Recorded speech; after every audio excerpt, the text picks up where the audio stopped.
violence à caractère sexuel. Et ensuite, on va enchaîner avec les permanences et tout ce qui est. Merci à vous d'être ici. Vas-y. Quelle belle gagne. Bonjour à tous, je suis devant vous, pas du tout avec ma casquette de ressources humaines. Donc là, vous oubliez le rôle que j'ai pour vous au quotidien. Je ne suis pas du tout votre RH. Je suis juste une seule chose, une petite chose, mais une seule chose. Je suis votre guichet unique. Qu'est-ce que c'est le guichet unique? C'est ce qui a été créé lorsqu'on a écrit et défini la politique contre les violences à caractère sexuel. Dans cette politique-là, elle est passée au conseil d'administration en décembre dernier et on doit l'appliquer. Et dans cette politique-là, il y a forcément quelque chose qui est de l'information et de la prévention. J'ai eu le plaisir de faire toutes vos classes. Donc j'ai rencontré tous vos étudiants de première et deuxième année qui maintenant disent tous bonjour. Donc c'est très agréable. Donc je les ai tous rencontrés et puis je leur ai parlé de ce que c'est que la politique des violences à caractère sexuel. Elle fait une quarantaine de pages. Vous l'avez tous reçue l'année dernière. Elle se trouve dans nos politiques internes. Lorsque vous êtes sur le réseau, vous allez dans politique interne, vous allez dans collégial, vous l'avez. Vous l'avez également dans Omnivox. Donc tous les élèves l'ont de manière facile dans Omnivox. Je leur ai proposé de la lire. Bien sûr, je n'attends pas qu'ils la lisent tous, mais en tous les cas, ils savent ce qu'il y a dedans. Cette politique, elle a été mise en place pour plusieurs choses. 1. Respecter la loi. Nous sommes au CEGEP, le CEGEP, Collégial International Sainte-Anne, doit avoir mis en place cette politique. Donc on respecte la loi. On doit prévenir et combattre les violences. Donc moi, j'ai dû expliquer aux jeunes ce que c'est que ces violences à caractère sexuel. Puis vous pouvez même pas imaginer comme j'étais étonnée des réponses des jeunes. Parce que je leur ai demandé, pour commencer, qu'est-ce que c'est selon vous? J'étais excessivement étonnée de leurs réponses. Vraiment. Positivement ou négativement? Négativement. Ah, ok. Négativement. Où ils nous sortent uniquement, c'est le viol. Okay. Et ils ne nous sortent pas tout le reste. Donc c'est de manière très réducteur. Comme à un moment, je leur dis, d'après vous, au Québec, combien de femmes un jour ont porté plainte pour des violences à caractère sexuel? J'ai des groupes qui m'ont sorti 80%. C'est-à-dire 8 femmes sur 10. Donc non, j'étais très très étonnée des réponses. Vraiment très étonnée. Donc dans cette politique, on doit faire la sensibilisation, on doit faire la prévention, on doit faire de la formation. Donc guichet unique, je suis devant vous, et puis il y a d'autres personnes qui ont été formées. Dans cette salle, il y a plusieurs autres personnes qui ont été formées pour entendre. On a été accompagné par un organisme qui s'appelle le CALAX. Le CALAX, c'est un organisme féminin. C'est un organisme féminin à but non lucratif qui lutte contre la prévention des agressions à caractère sexuel. Ils sont dans l'ouest de Montréal, donc c'est très pratique pour nous. Puis c'est nos premiers contacts s'il se passe quoi que ce soit. Alors je dis un organisme féministe, pourquoi? Parce que 90% des agressions, les victimes sont des femmes. On a un organisme qui travaille à Montréal pour les hommes, mais il n'y en a qu'un seul, qu'on a également contacté, puis qui peut être notre contact s'il se passe quoi que ce soit. Donc dans la politique, dans la fameuse politique dont on parle, le guichet unique. Je vous ai écrit au tableau 2 numéros. Ce numéro-là, c'est une ligne téléphonique que j'ai donnée à tous vos étudiants, mais que je vous donne à vous aussi. C'est un numéro dédié si vous êtes témoin, si vous êtes victime, si vous avez entendu parler d'eux. C'est ce numéro de téléphone-là. Ça tombe chez moi. Pas chez moi, ça tombe sur moi. Pas chez moi, mais ça tombe sur moi. Le deuxième, c'est un courriel. Urgence VCS pour violence à caractère sexuel @saintanne.ca. C'est pareil, ça tombe chez moi. Ces 2 numéros, j'ai demandé aux étudiants de pouvoir, il y en a plein qui l'ont pris en photo là, de pouvoir les rentrer dans leur téléphone, de pouvoir savoir. Je leur ai dit de manière très très claire, je ne me souviens plus les dates à laquelle je suis passée, là, c'était dans la deuxième semaine de cours, je leur ai dit je ne veux pas entendre une personne qui me dise je ne suis pas au courant que ça existe. Parce que j'ai vraiment beaucoup insisté. Ça va être également sur des affiches où, par exemple, ici, il y a marqué l'adresse, courriel, le numéro de téléphone, plus une ligne ressource. Parce que je leur ai donné une ligne ressource qui est une ligne nationale, qui est ouverte 24 heures sur 24, 7 jours sur 7. Parce que moi, je ne vous dis pas que je vais être ouverte 24 heures sur 24, 7 jours sur 7. C'est possible que non. Mais cette ligne-là, partout au Québec, elle pourra être joignable. Derrière, il y a des psychologues, bien évidemment, et les personnes en première urgence. J'ai insisté également auprès des étudiants sur une chose qui est importante. C'est que cette politique, elle est valable aussi bien sur ce qui va se passer au cégep, mais aussi bien pour les résidences, aussi bien pour les voyages scolaires, pour ceux qui vont faire les voyages scolaires, aussi bien pour les sorties scolaires, peu importe quand, avec cette casquette d'étudiant du CISA, elle sera valable. Et j'ai insisté aussi sur les résidences, parce que ce n'est pas une zone de non-droit, les résidences. Au contraire, si je puis me permettre. J'ai insisté sur qu'est-ce qu'une agression sexuelle. Et dans qu'est-ce qu'une agression sexuelle, il y a une partie qui est importante, qui a étonné les étudiants, vous ne pouvez même pas imaginer. C'est la définition, une agression sexuelle est un geste à caractère sexuel avec ou sans contact physique. Donc la notion de sans contact physique, ça a permis d'ouvrir un petit peu de conversation avec les étudiants, parce qu'on peut très bien ne pas avoir de contact physique. Quelqu'un qui fait du voyeurisme, qui est derrière sa fenêtre, à vous regarder en train de vous habiller, vous déshabiller ou quoi que ce soit, il n'y a pas de contact physique. Mais tout est par les yeux, donc c'est une agression à caractère sexuel quand même. Donc une agression sexuelle et un geste à caractère sexuel avec ou sans contact physique, commis par un individu, bien sûr, on parle de personnes envers d'autres personnes, sans le consentement. Là, j'ai interrogé les étudiants sur est-ce que certains avaient suivi la formation sans oui, c'est non. Est-ce que vous, parmi vous, certains avaient suivi cette formation-là? Oui, quelques-uns d'entre vous. Je me suis permise de rappeler des choses qui étaient hyper importantes. Parmi ces choses-là, c'est personne n'a le droit d'imposer des contacts sexuels à une autre personne contre sa volonté. On parle bien de consentement. C'est non si le oui est forcé. Quelqu'un qui, sa tête, son corps, toute son attitude montre qu'elle n'a pas envie et que la personne a dit oui de manière un peu forcée, c'est un non quand même. C'est un non quand même. La personne est intoxiquée par des drogues, par du pot, par des médicaments, par de l'alcool, par je ne sais pas trop quoi. Tu n'as pas de consentement dans ces cas-là. La personne est inconsciente ou en semi-sommeil, elle vient juste de se réveiller puis quelqu'un lui saute dessus. Non, non, il n'y a pas de consentement. Ok, tu avais les yeux ouverts, mais c'est tout ce que tu avais. Donc, il n'y a pas de consentement. J'ai insisté également sur le fait que quelqu'un a le droit de changer d'avis. Tu peux très bien avoir dit oui, et puis peu importe ce qui se passe au fil du temps, ce oui se transforme en non. Tu as le droit de changer d'avis. Ce n'est pas ton oui d'origine là qui compte. Non, non, c'est ton non qui compte. Donc, j'ai insisté beaucoup auprès des étudiants sur cette notion de consentement. Donc, si on reprend, il s'agit d'un acte visant à assujettir une autre personne à ses propres désirs par un abus de pouvoir. Tout à l'heure, vous verrez, on va parler de quelqu'un qui fait du chantage sexuel. C'est un abus de pouvoir de quelqu'un. Ça rentre dans les agressions à caractère sexuel. Une agression sexuelle porte atteinte aux droits fondamentaux, notamment à l'intégrité physique, psychologique et à la sécurité de la personne. Donc là, je me suis quand même bien amusée, où je leur ai dit, c'est soumis à la loi, c'est soumis à un tribunal. C'est soumis à des peines, non des peines de prison. J'ai illustré, puis ça m'a fait beaucoup rire parce que beaucoup avaient vu cette série-là, j'ai illustré avec la prostitution qu'il y a eu dans la série Fugueuse. Et la fin de la première saison de Fugueuse, ça se passe au tribunal. Donc là, ils ont tout de suite dit, ah oui, c'est vrai. Je dis, oui, mais c'est une agression à caractère sexuel qui s'est passée. Donc, le consentement. Donc tout à l'heure, je vous ai dit intoxiqué, etc., etc. Le consentement, c'est quoi? C'est quelque chose qui doit être volontaire. Tu as ta tête, tu as ton esprit, tu es conscient, volontairement, tu le dis. Donc ça doit être mutuel. Une personne qui dit oui, l'autre personne qui dit oui. Il y a un côté mutuel. Il doit être libre, bien informé, il doit être clair. Le consentement doit être révocable en tout temps. On peut dire non à n'importe quel moment. C'est quelque chose qui est très important. Les différentes formes d'agression sexuelle, c'est là où j'ai été très étonnée, pour te répondre Yann, très étonnée par les réponses des étudiants. Les différentes formes de violence à caractère sexuel, qu'est-ce qu'il y a dedans? Je vais le faire, je l'ai fait avec les étudiants, je vais le faire avec vous. D'après vous, qu'est-ce qu'on inclut quand on parle de violence à caractère sexuel? Violence sexuelle, qu'est-ce qu'il y a selon vous? Faites-moi plaisir, soyez meilleurs que vos étudiants. Harcèlement. Harcèlement, ça en fait partie. Harcèlement sexuel, bien sûr. Ensuite, Attouchement. attouchement, ça en fait. Mathieu, tu vas tous les dire là. Je vais commencer à m'inquiéter. Donc Mathieu, tu as raison. Attouchement, qu'est-ce qu'il y a d'autre? Qu'est-ce qui vous vient en esprit? Des commentaires, des propos. Oui, ça peut être des propos. L'intimidation, ça peut en être. Qu'est-ce qu'il y a d'autre? Qu'est-ce qui vous vient à l'esprit? Oui. Je pense des jeunes, qu'est-ce qu'est la sextorsion là, avec...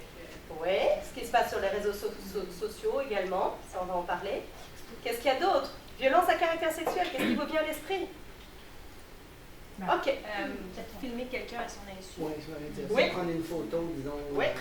Tout tout ce voyeurisme-là, Ouais. oui, ça en fait partie. Envoyer une photo coquine. Même un sexto, même sans photo, rien qu'un sexto, ça en fait partie.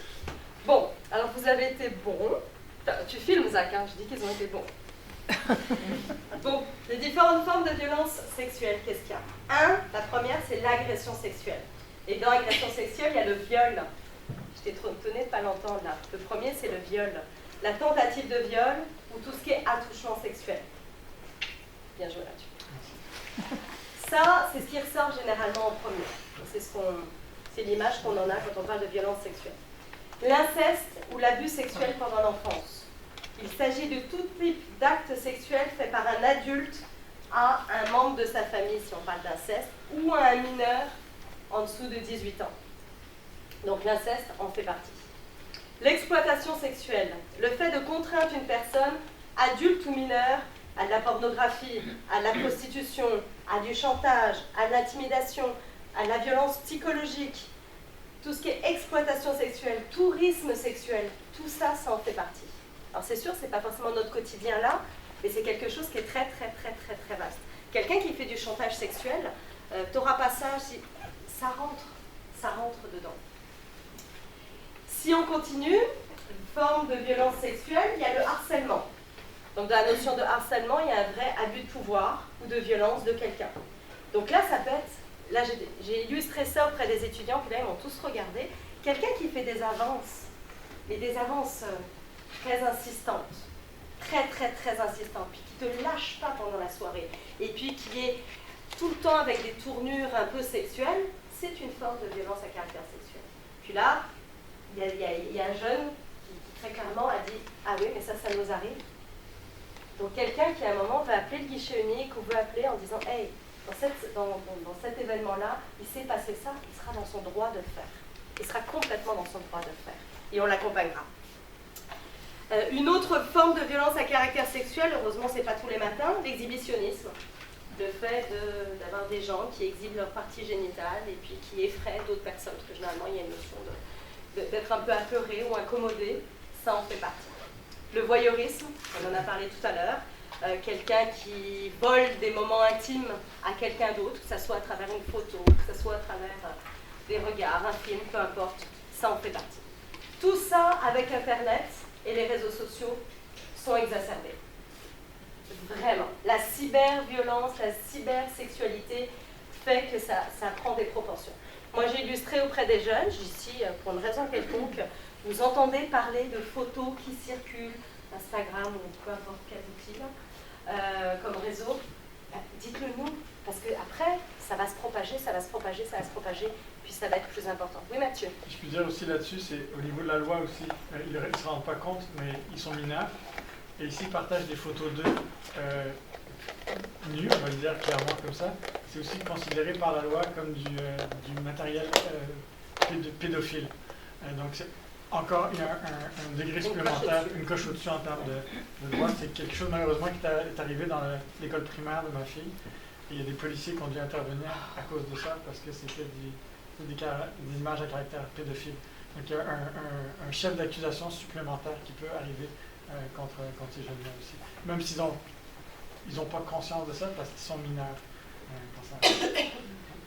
Donc vous voyez que quand on parle de forme de violence sexuelle, donc qui est inclus dans notre politique, c'est quand même excessivement large, très très très large. Et là les étudiants, puis je vois un peu vous aussi là, ils découvraient, waouh, c'est tout ça dont on parle.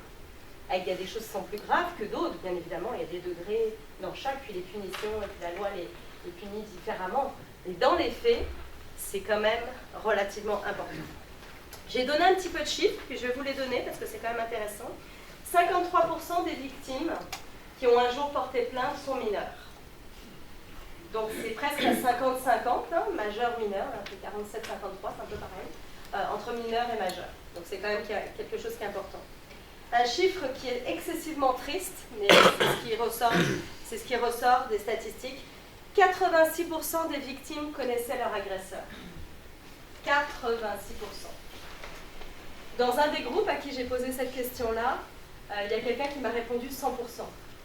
Elle me dit, tout le monde connaît son agresseur. Donc c'est quand même très proche entre l'idée des gens, en disant que ça peut être quelqu'un de notre entourage, et puis la réalité.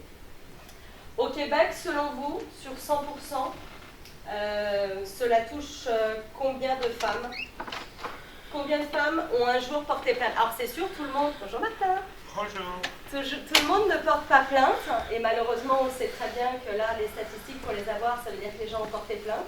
C'est contre combien qu'ils ne l'ont pas fait. En tout cas, c'est les seules statistiques qu'on a. D'après vous, de 0 à 100%, combien de femmes un jour ont porté plainte contre des violences à caractère sexuel? 80. Soyez meilleurs que vos élèves. J'aurais dit 80. 80? 20? Qui ont porté plainte, c'est-à-dire qu'elles ont fait la démarche d'aller soit vers une association, soit vers la police. C'est même pas tant 60%. 15%? 5. 5? Martin? Ok.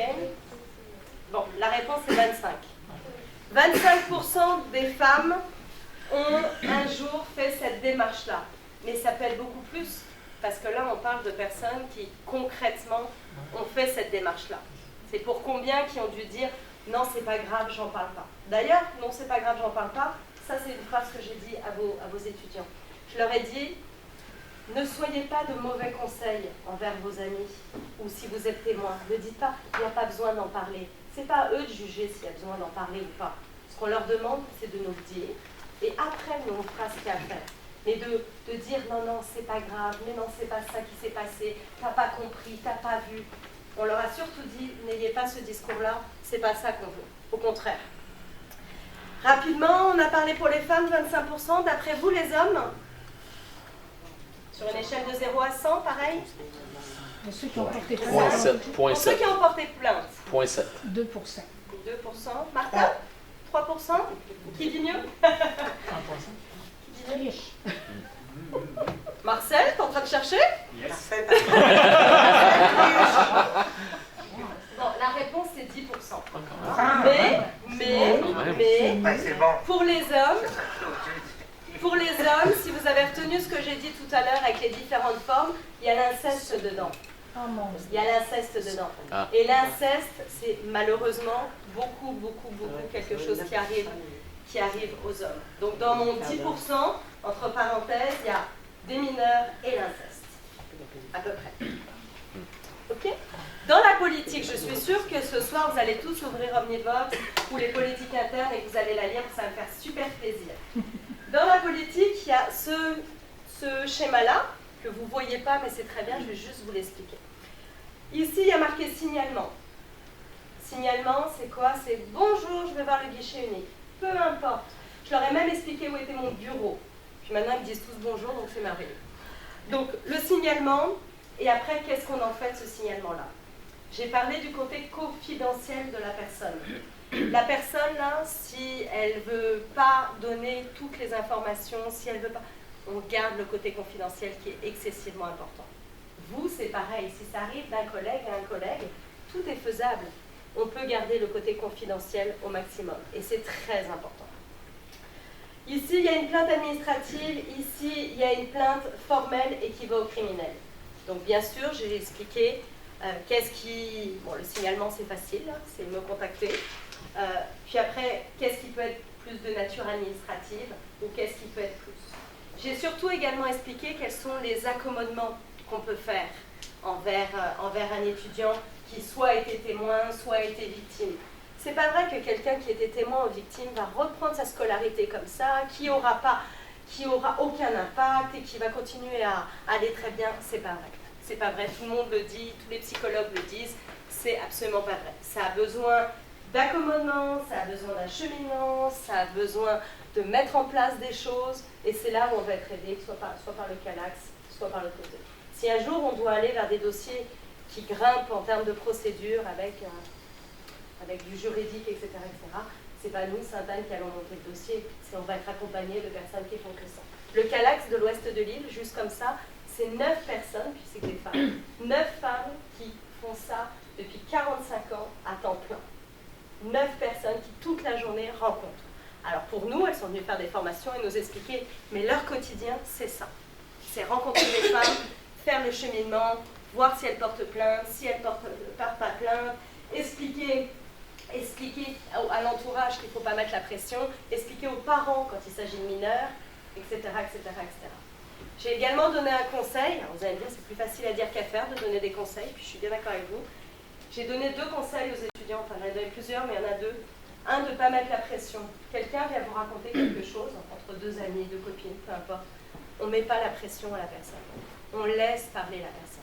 Vous, c'est pareil. Vous avez un jeune qui vient vous voir et qui vous explique une situation qui rentre dans ce que je viens de vous expliquer. On laisse parler la personne. On ne commence pas à prendre plein de notes ni rien. Non, non, non, non. On est dans le mode écoute à 100%. On ne met pas de pression, on remonte après les infos, donc au guichet unique. Moi, après le guichet unique, on élabore, nous, avec la direction, sur qu'est-ce qu'on fait des informations qu'on a. L'essentiel, c'est que l'info soit remontée. L'essentiel, c'est qu'on agisse. L'essentiel, c'est que ça chemine. L'essentiel, c'est que la personne soit accompagnée. Et que personne ne se sente seul en termes de désemparement face à une situation. La fin de mon exposé, je leur ai posé la question, est-ce que ça vous rassure qu'on ait mis ça en place? La classe entière, peu importe les classes où je suis passée, puis les profs de philo, je ne vous vois pas là, mais les profs de philo où je suis passée, oui. Là et là, voilà. Les 3 profs de philo dans lesquels je suis passée, quand j'ai posé cette question-là, à chaque fois la réponse est « Oh oui, ça nous rassure ». Donc c'est quelque chose que je pense qui est bien. Je leur ai aussi dit, si on ne l'utilise pas de l'année, c'est que tout va bien. On n'est pas obligé de l'utiliser, ça veut dire que tout va bien. Mais ils sont au courant que ça existe. Ils sont au courant que c'est mis en place. Ils sont au courant qu'on ne prendra pas ça à la légère. Et ça les a rassurés. Est-ce que vous, je ne sais pas si je tiens le temps, presque. J'ai dépassé, je suis désolée. Vraiment désolée. Est-ce que vous avez des questions particulières? J'ai pas de questions particulières, mais je vais faire un commentaire. Je trouve que c'est une excellente chose que ce soit mis en place. Parce qu'on resterait tellement surpris de voir ce qui se passe des fois, les jeunes. Ben, vous savez, vous autres aussi, vous voulez vous contacter. De voir des choses, puis des fois de dire, ben là, pourquoi qu'il n'agit pas? C'est pourquoi que ça ne se fait pas ça? Je porte pas plainte. Mais là, je pense qu'ils ont les outils en main. Puis je trouve que c'est une excellente chose que ce soit mis en place. Puis que ça a été annoncé dans les classes. Oui, toutes les classes, toutes. Absolument toutes. Oui? C'est pas une question non plus, mais c'est juste pour continuer sur son commentaire. Ben, je trouve ça bien que tu passes dans la classe pour en parler, parce que souvent, ce que les gens peuvent penser, c'est « Ah ben non, mais c'est pas si grave que ça ». On pense juste harcèlement sexuel comme le viol, comme l'acte ultime, mais pas juste des petits commentaires à droite et à gauche. Fait que le fait d'en parler aux étudiants, ben, c'est comme dire ça peut être grave ce que tu vis, fait que en parler. Oui, Karine. Donc, ça vaut aussi pour des situations qui peuvent se dérouler hors du contexte scolaire. Au début, tu parlais des voyages scolaires, des sorties scolaires. Est-ce que c'est juste ce qui se passe? En fait, ils sont d'une certaine date d'août jusqu'à une certaine date de mai, vos étudiants.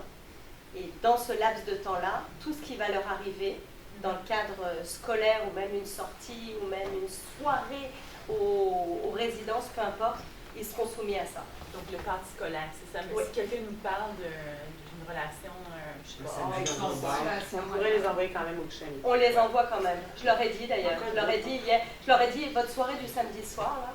Ils sont pas obligés d'être tous en résidence là. Votre soirée du samedi soir, il vous arrive quelque chose. C'est la même chose pour moi. C'est la même chose pour moi. C'est votre vie d'étudiant en fait. Pas ce qui va se passer le 2 juillet. Non, le 2 juillet, je m'en occuperai pas. Oui. Je sais déjà la réponse parce que j'ai posé cette question-là quand tu es venu en classe, mais je la repose encore juste parce que je trouve que c'est une réponse intéressante. Qu'est-ce que vous faites avec les témoignages de tierces parties? Mettons, moi, je suis témoin de quelque chose, mais les 2 personnes ne m'ont pas vu, puis en fait, eux, il y a personne qui a porté plainte entre eux. Qu'est-ce que tu fais avec un témoignage comme ça? Aux étudiants, lorsque je les ai vus, j'ai beaucoup insisté sur... Il n'y a pas que les victimes qui ont le droit d'appeler les clichés uniques. Ça peut être témoin, ça peut être quelqu'un qui entend parler, quelqu'un qui a vu sur Instagram, ça peut être à large. Quelqu'un qui se rend compte d'une situation, puis une situation qui est complètement anormale. Dans le cadre de la violence à caractère sexuel, hein, bien évidemment. Pas de personnes qui se crient dessus, là, je ne commence pas à gérer les chicanes des gens. Là. Mais s'il y a un caractère sexuel tel que énoncé, et que tu es témoin de ça, la personne, elle doit venir nous voir de la même manière. De la même manière. Après, la manière dont on le traitera, ça va dépendre de ce que la personne va nous dire. Ça va dépendre de qui est concerné, ça va dépendre de plein de choses, mais la personne témoin va venir de la même manière. Et c'est ça qu'on avait mentionné. Parce qu'il faut que ça soit vraiment à large. Oui? Merci d'être venu dans mon cours, puis c'était vraiment agréable de pouvoir avoir un contexte pour discuter de ces choses-là à un âge où il y a plusieurs personnes qui vivent ce type de situation-là. Je voulais juste ajouter une forme de violence au caractère sexuel qui n'a pas nécessairement été abordée. C'est le steal thing. Donc, grosso modo, c'est lorsque quelqu'un dit qu'il met un condom ou une protection, mais qu'il ne le fait pas. Donc, c'est une forme d'agression au caractère sexuel et c'est quelque chose que des personnes de cet âge-là, admettons, peuvent vivre. Donc, c'est juste pour améliorer la forme. Si je le refais, je regarde Rachel, si je le refais auprès des quelques étudiants, là, ou quelques films, j'en sais rien, auprès des quelques étudiants qui vont vous rejoindre à la session d'hiver, je te promets que je rajouterai l'exemple du préservatif. Mais est-ce qu'il y a d'autres questions ou d'autres remarques ou d'autres plein de choses? Merci beaucoup. Merci.